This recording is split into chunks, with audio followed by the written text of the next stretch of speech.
semuanya, sebelum kita mulai untuk sekolah minggu, remaja, pemuda, dewasa, dan umum, marilah kita berdoa dulu. Mari kita berdoa. Allah Bapa di surga yang kami sembah, yang kami muliakan dalam putra-Mu Tuhan kami Yesus Kristus. Mengucap syukur Tuhan untuk pagi hari ini di mana Engkau memberikan kami cuaca yang sejuk. Dan sekarang kami akan mempelajari firman-Mu. Mohon Allah Roh Kudus berikan kami hikmat untuk kami mengerti firman-Mu. Terima kasih Bapa, ampuni segala dosa kesalahan kami berdoa dalam nama Tuhan Yesus. Amin. Nah, pagi ini kita akan belajar dari kitab Wahyu pasal yang ke-6 ayat pertama sampai 17. Dengan tema, sesuai dengan tema yang ada di Lembaga Alkitab Indonesia dengan tema yaitu ke-6 materai pertama yang dibuka. Nah, tapi dengan subtema yaitu siapa yang dapat bertahan. Nah, kita melihat di sini sebelum kita belajar kitab Wahyu, marilah kita mau mengetahui siapakah penulis kitab Wahyu ini. Nah, yang menuliskan kitab Wahyu adalah Rasul Yohanes, yaitu putra dari Zebedius dan saudaranya bernama Yakobus. Kitab Wahyu ini ditulis di Pulau Patmos. Jadi banyak latar belakang ya, tempat ditulis kitab-kitab di Alkitab. Ya, yang salah satunya di sebuah pulau yang bernama Pulau Patmos. Pulau yang gersang, yaitu pulau tempat pembuangan. Ya, pembuangan tahanan. Seperti Rasul Yohanes menulis di Pulau Patmos. Pada waktu itu Rasul Yohanes ditangkap oleh Kekaisaran Roma dan dibuang di Pulau Patmos. Ya. Dan kalau kita melihat masa waktu surat ini ditulis itu kurang lebih sekitar tahun 95 sampai tahun 96 Masehi atau Anno Domini, yaitu tahun Tuhan. Nah, kalau kita melihat kitab Wahyu ini ya, kalau kita mau bagi secara sederhana itu paling tidak dibagi menjadi dua bagian. Ya. Yang pertama kalau kita melihat ya, yaitu kitab Wahyu pasal yang pertama dan sampai keempat, yaitu yang telah terjadi. Dan pasal yang kelima sampai 22 itu yang akan terjadi. Jadi Wahyu ini adalah peristiwa ya, di mana sebagian kejadian yang belum terjadi tetapi disingkapkan untuk kita dapat mempelajarinya. Ya, jadi kita bersyukur dan sangat berterima kasih karena kita bisa belajar dari kitab Wahyu. Dan kitab Wahyu pasal yang ke-6 adalah permulaan dari seri ke-7. Seri 7. Nah, jadi 7 itu adalah angka sempurna dari Tuhan. Nah, seri 7 ini ya, itu mempunyai yaitu tangga seri yang berkesinambungan ya. Pertama kalau kita melihat 7 materai. Ya, dari pasal 5 sampai yang ke-8. Nah, materi yang ke-7 adalah sangkakala yang pertama. Jadi seperti tangga ya. Ini adalah materai dan yang ke-7 ini adalah permulaan dari 7 sangkakala. Dan sangkakala ke-7 adalah permulaan dari 7 cawan ya. Dan kesemua ini adalah murka dari Tuhan atau malapetaka yang ditimpakan Tuhan ke dalam dunia. Nah, jadi 7 itu adalah angka sempurna dari Tuhan. Jadi Allah bekerja itu sesuai dengan pola-pola ya. Pola angka seperti 7 ya. 7 pasca signifikan ya. 7 cawan, 7 sangkakala dan 7 materai. Nanti kita akan melihat ada 7 roh Allah juga. Jadi 7 itu adalah angka sempurna Tuhan. Nah, kita lihat di sini. Nah, ke-6 materai. Kita mulai dari Wahyu pasal 5. Wahyu pasal 5 ya, dikatakan, lalu berkatalah seorang dari tua-tua itu kepadaku, jangan engkau menangis, sesungguhnya singa dari suku Yehuda, yaitu tunas Daud, telah menang sehingga ia dapat membuka gulungan kitab dan membuka 7 materainya. Nah, kita melihat ya, zaman dulu ya, kalau ada materai disegel itu sesuatu yang sangat berharga.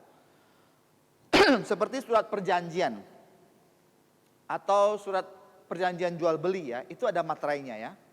Nah, sama seperti yaitu kuburan Yesus disegel atau dimaterai oleh tentara Roma. Tidak ada yang bisa buka. Tidak ada yang berani buka. Kalau yang berani buka artinya dia mempunyai power atau mempunyai kekuatan atau mempunyai wewenang, mempunyai kuasa untuk membuka materai itu.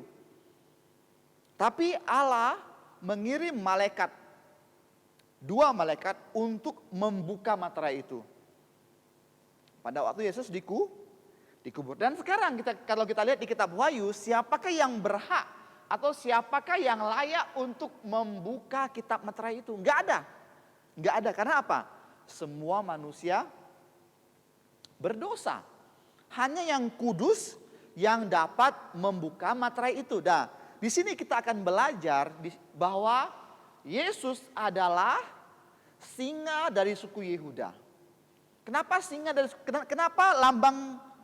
kenapa nama lain atau gelar Yesus itu adalah singa dari suku Yehuda? Nah, kalau kita mau kembali ke kitab Kejadian ya, nubuatan dari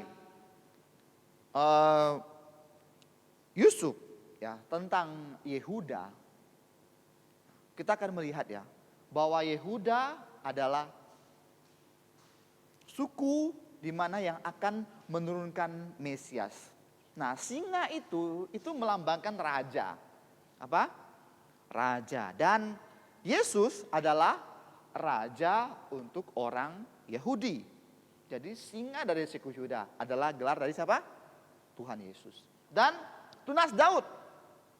Artinya keturunan Mesias adalah keturunan dari Raja Daud.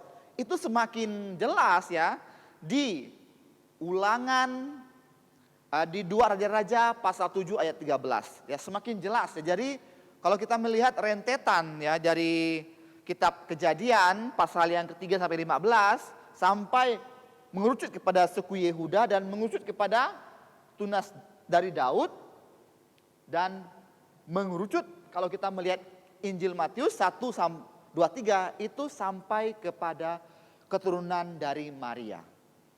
Jadi siapa yang pantas? Tuhan Yesus. Ya. Jadi Wahyu pasal 5 ayat 6 mengatakan, maka aku melihat di tengah-tengah tatayan dan keempat makhluk itu, dan di tengah-tengah tua-tua itu berdiri seekor anak domba yang seperti yang telah disembelih. Ya. Bertanduk 7, bermata 7, itulah 7 roh Allah yang diutus ke seluruh bumi. Jadi tadi saya sudah bilang, angka 7 itu adalah angka sempurna Tuhan. Ya, jadi berdiri seekor anak domba. Nah, ini ada juga gelar dari Tuhan Yesus. Jadi di kitab Wahyu ini begitu banyak gelar ya. Di pasal 5 saja itu ada beberapa gelar ya. Singa dari suku Yehuda, tunas Daud, dan juga apa? Seekor anak domba. Kenapa disebut anak domba? Karena Yesus adalah anak domba Allah yang disembelih sebelum fondasi dunia. Artinya Yesus ya itu melambangkan seorang imam yang mengorbankan dirinya untuk kita. Jadi inti dari kesemua Alkitab itu mengacu kepada Tuhan Yesus. Dari kitab Kejadian, kitab Keluaran, semuanya sampai Wahyu, intinya adalah Tuhan Yesus. Nah, jadi kita belajar sekarang. Dan juga di sini ada dikatakan 7 roh Allah. Apa itu 7 roh Allah? Kalau kita melihat dalam Yesaya 11:2 mengatakan roh Tuhan satu ya, sudah satu, roh hikmat dan pengertian, roh nasihat dan keperkasaan, roh pengenalan dan takut akan Tuhan. Jadi itu 7 roh Allah. Jadi pasal 5 aja kita sudah belajar ya. Nah, sekarang cara Allah menghukum manusia. Nah, kita akan masuk ke dalam pasal 6. Itu adalah hukuman dari Allah untuk manusia. Kalau kita mau lihat di sini ya, cara Allah menghukum manusia. Yeskiel pasal 5 ayat 2. Yang pertama itu sampar, lapar, terkapar oleh pedang, dan terdampar atau terlempar. Kalau kita mau mengkaji di kitab Keluaran, itu sudah hampir semuanya tercover. Kitab Keluaran bagaimana Allah mengutuk, memberikan 10 tulah. Kalau kita melihat ada 10 tulah kan, daka nyala, artinya apa itu? Daka, air menjadi darah, kata, nyamuk, lalat. Dan sampai tulah yang ke-10 yaitu kematian anak sulung. Sampar, masih ingat sampar pada ternak? Semua ternak orang Mesir mati semua. Lapar, kelaparan. Nanti kita akan melihat. Terkapar oleh pedang ya nanti ya. Nah, ini adalah cara Allah menghukum manusia. Ada 4. Nah, sekarang kita akan masuk ke dalam kitab Wahyu pasal yang ke-6. Yaitu ke-6 materai dibuka. Nah, tadi kita pasal 5 kita sudah belajar bagaimana siapakah yang berhak membuka kitab gulungan itu. Dan membuka materai itu siapa? Ayat 1 ya. Maka aku melihat anak domba itu membuka yang pertama dari ke-7 materai itu, dan aku mendengar yang pertama dari ke-4. Makhluk itu berkata dengan suara bagaikan guruh, mari. Jadi tadi saya katakan yang berhak membuka kitab materai itu ya, dan juga gulungan kitab itu adalah anak domba. Siapa anak domba itu? Siapa? Tuhan Yesus. Karena gelar Tuhan Yesus ada begitu banyak, dan satu dari antara begitu banyak adalah anak domba Allah. Jadi yang berhak membuka kitab itu adalah ada membuka materai, yaitu Tuhan Yesus. Nah, kita melihat di sini ada 4 penunggang kuda. Nah, kitab Wahyu itu banyak simbol ya. Banyak simbol-simbol yang perlu kita pelajari. Jadi Wahyu ini adalah satu dari begitu banyak kitab yang sangat sulit untuk dipelajari. Kitab apa? Kitab Wahyu. Karena itu berisikan ya banyak simbol, ya banyak nubuatan yang memang kita belum tahu apa yang akan terjadi ke depan, tapi Tuhan sudah menyingkapkan untuk kita pelajari. Sekarang kita melihat penunggang kuda yang pertama. Ada 4 penunggang kuda. Penunggang kuda yang pertama adalah materai yang pertama. Nah, jadi kita lihat di sini ya. Nah, dikatakan, dan aku melihat sesungguhnya ada seekor kuda putih dan orang yang menunggangnya memegang sebuah panah dan kepadanya dikaruniakan sebuah mahkota. Lalu ia maju sebagai pemenang untuk merebut kemenangan. Jadi kalau dalam bahasa Inggrisnya, makanya saya bilang ya, kita perlu belajar Alkitab dalam KJV.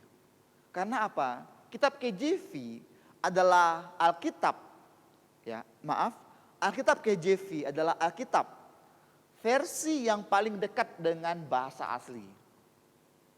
Jadi bahasa Indonesia itu banyak korupnya, banyak salah penerjemahan. Seperti sekarang kita lihat di sini ya. Dikatakan, dan aku melihat sesungguhnya ada seekor kuda putih dan orang yang menungganginya memegang sebuah panah. Jadi kalau kita mau lihat dalam bahasa Inggris bukan panah lah. Panah itu arrow dalam bahasa Inggris. Tapi kalau kita lihat dalam KJV itu bukan panah tapi apa? Bow. Tahu bow? Apa? Rainbow. Apa rainbow? Apa itu rainbow? Tahu rainbow? Hah? Bahasa Inggris? Apa? Jonathan, what is rainbow? Rainbow, what is? Pelangi, oke, good. Pelangi. Jadi busur, bukan panah. Ya, artinya apa ya? Kalau kita mau mengkaji atau melihat ya, kalau orang bawa busur tanpa panah itu kira-kira bisa nembak enggak? Bisa nembak enggak? Bawa busur tapi nggak ada anak panah, bisa nembak? Bisa? Nggak bisa kan? Artinya apa? Ya, artinya ya kalau kita mau lihat ini artinya kedamaian ya. Kedamaian artinya apa? Masa damai. Ya, banyak orang mengatakannya bahwa materai yang pertama dibuka itu adalah antikristus. Tetapi kalau kita mau melihat ya, buku yang ditulis oleh Pendeta Timothy mengatakan itu bukan antikristus, tetapi itu adalah masa damai. Ya, masa damai ya, seperti akhir perang dunia kedua sampai sekarang ya. Nggak ada perang kan? Ya. Nah, walaupun perang-perang ya perang-perang kecil bukan perang besar ya. Nah, kita lihat di sini ya. Perang nuklir itu berakhir pada 6 Agustus 1945. Kira-kira tahu nggak? Pada bulan Agustus ini, tahun 45 ini apa yang terjadi di Jepang? Siapa yang suka sejarah di sini? Sejarah. Di Jepang gimana? Nuklir. Siapa yang menjatuhkan nuklir di Jepang pada waktu itu? Sekutu. Amerika, Inggris. Apa yang dibom? Kota apa? Hiroshima dan Nagasaki ya.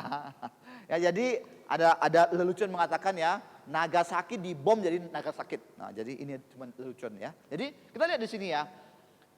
Di sini setelah Perang Dunia yang kedua itu masa yang boleh dibilang masa tenang ya. Itu melambangkan penunggang kuda putih. Ya.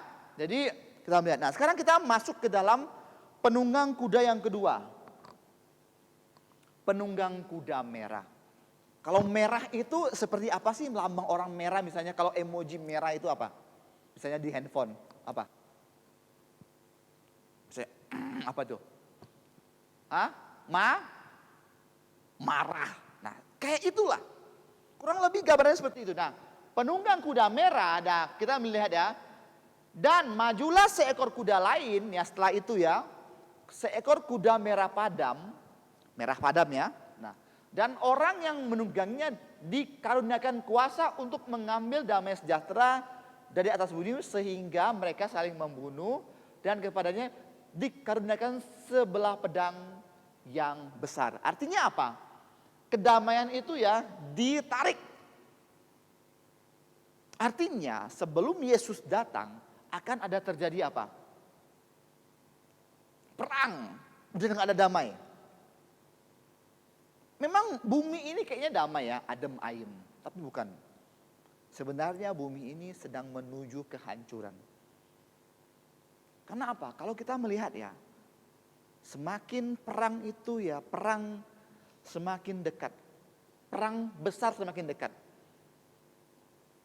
Jadi negara itu berpacu, berlomba untuk menjadi nomor satu. Dan akan terjadi perang besar.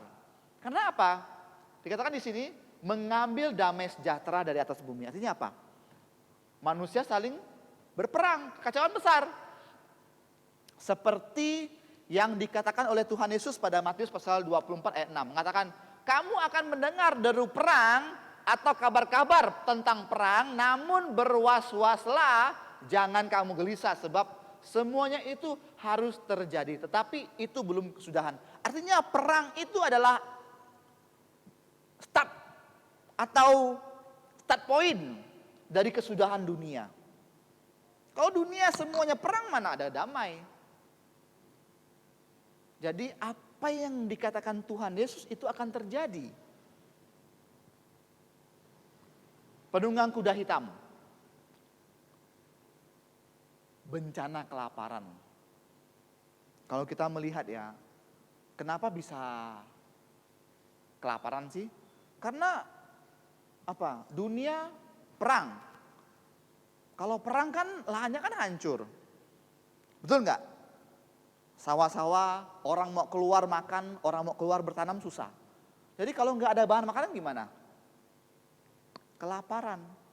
Masih ingat enggak awal-awal COVID-19? Orang berebut makanan loh. Di supermarket ya, orang berebut Indomie. Berebut makanan kaleng. Hah? Betul enggak? Kalau mereka berebut, saling sampai stok nggak ada, kelaparan kan? Dan setelah itu ini menggenapi apa? Matius 24 ayat 7 mengatakan apa? Sebab bangsa akan bangkit melawan bangsa setelah perang kan? Kerajaan akan melawan kerajaan, akan ada kelaparan dan gempa bumi. Jadi apa yang dikatakan oleh Tuhan Yesus pasti akan terjadi. Dan diperjelas di kitab Wahyu. Ya.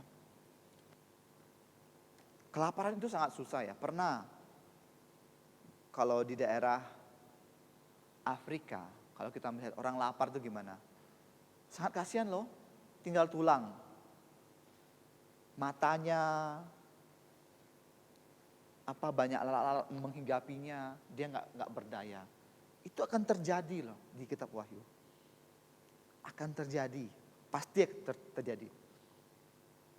Penunggang kuda hijau pucat. Kematian yang mengerikan. Karena kalau orang mati kan pucat. Jadi itu adalah simbol-simbol ya yang melambangkan kejadian yang akan terjadi. Dikatakan apa? Setelah itu apa? Materai kelima dan keenam dibuka.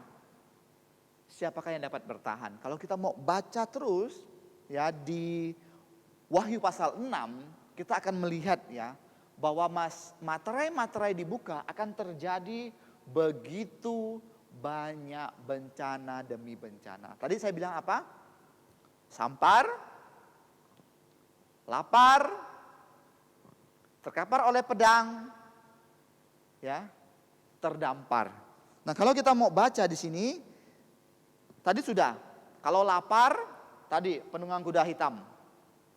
Ya, sampar akan ada begitu banyak penyakit. Contohnya COVID sekarang. Ini hanya sampar kecil ya COVID ya. COVID ini ya, walaupun jangka waktunya tidak panjang, tapi sudah menewaskan apa? Jutaan orang loh. COVID ini luar biasa, tidak nampak kan, tapi sudah menewaskan. Nanti ya, akan ada sampar yang luar biasa dibandingkan ini, nggak ada obatnya. Dan orang minta mati. Ada nggak orang minta mati? Kalau orang minta mati artinya apa? Udah sangat susah kan? Nah inilah, nanti ini belum nih sampar, ini COVID ini belum. Jadi sekarang siapa yang dapat bertahan? Orang-orang yang percaya kepada Tuhan Yesus, karena murka Allah sudah ditimpakan kepada orang-orang yang, karena ini maaf salah ketik ya. Jadi murka Allah itu enggak ditimpakan kepada orang-orang percaya Tuhan Yesus. Ya, sekarang pertanyaannya, apakah kalian percaya pada Tuhan Yesus? Kalau kalian sungguh-sungguh percaya pada Tuhan Yesus, maka ya kejadian-kejadian yang tidak akan ditimpakan kepada kalian. Nah, banyak orang yang mempersiapkan hal-hal ini. Ingat ya, pada waktu Allah ingin memusnahkan bumi ini, dia menggunakan air loh.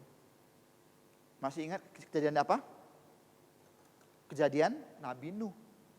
Tuhan memusnahkan dunia ini secara global dengan air, banjir Nuh kan. Hanya beberapa orang yang selamat, 8 orang. Dan Tuhan berjanji, nanti Tuhan akan memusnahkan dunia ini bukan dengan air, tapi dengan apa? Dengan api. Nah, sesuatu yang dibakar dengan api enggak ada yang bertahan. Enggak ada yang dapat bertahan. Ya, Jadi kadang-kadang kita aja kena sedikit api aja udah panas, apalagi ini dimusnahkan dengan api yang benar-benar lebih panas yang pernah kalian bayangkan. Ya. Dan materai ini ya adalah awal dari kehancuran dunia. Dan akan menyusul 7 sangkakala dan 7 cawan yang akan segera menyusul. Artinya sekarang siapakah yang dapat bertahan? Kalau kamu percaya Tuhan Yesus,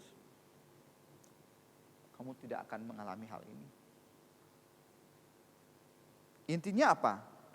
Pelajaran pada hari ini, intinya ya kalau kalian sungguh-sungguh percaya pada Tuhan Yesus, kalian akan selamat. Tidak akan mengalami kesengsaraan besar. Ya, seperti yang ditulis di kitab Wahyu. 7 materai, 7 sangkakala, 7 cawan murka Allah. Nah, inilah ada seri-seri ke-7. Nah, saya harapkan semoga kalian semua dapat sungguh-sungguh percaya pada Tuhan Yesus. Dan janji yang paling utama di dalam firman Tuhan adalah di mana kita mendapatkan hidup yang kekal bersama Tuhan Yesus di surga. Nah, itulah yang penting, ya. Wahyu ini kita pelajari, yang pertama tadi kita lihat di sini. Kita mempelajari bahwa permulaan dari seri ke-7, ya, 7 materai, 7 sangkakala, 7 cawan. Selanjutnya apa? Ke-6 materai dibuka. Dan kita melihat, kalau kita kembali melihat di Wahyu pasal 5 mengatakan siapa yang pantas membuka, yaitu adalah singa dari suku Yehuda. Yang kedua adalah tunas Daud. Itu adalah gelar dari Tuhan Yesus. Dan gelarnya lagi adalah anak domba Allah. Ya. Begitu banyak gelar, ya. Dan kita lihat lagi, cara Allah menghukum manusia adalah sampar, lapar, terkapar oleh pedang, dan juga terdampar, ya. Artinya diasingkan, artinya mengungsi. Karena bencana dari bencana akan terjadi di muka bumi ini.